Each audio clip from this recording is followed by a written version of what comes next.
नमस्कार, जय गोर्खा सम्पूर्ण मेरो गोर्खे सन्तानलाई। यो भिडियो चाहिँ खास गरी नशा गर्ने भाइ बहिनीहरूको लागि हो। जसले नराम्रो नशा गर्छ नि उनीहरूको लागि हो। नराम्रो नशा गर्नेको एन्डिङ कस्तो हुन्छ थाहा छ तपाईँहरूलाई? यहाँ हेर्नुहोस् यो व्यक्तिलाई। अब तपाईँहरूले सोच्नुहुन्छ होला यो मान्छे त पगला हो भन्नुहुन्छ होला।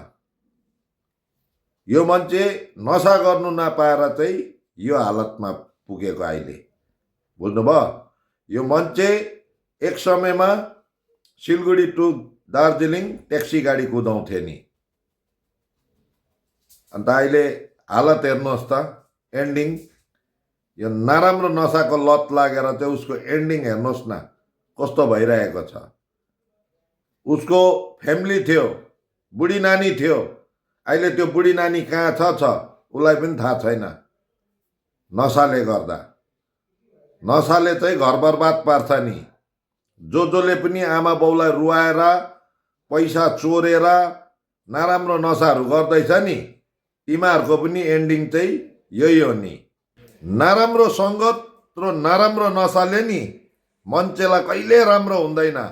यो मान्छे एक समयमा यस्तो ह्यान्डसम भएर दार्जिलिङको बाटोमा गाडी कुदाउँथ्यो। त्यति बेला मैले पनि गाडी कुदाउँथेँ।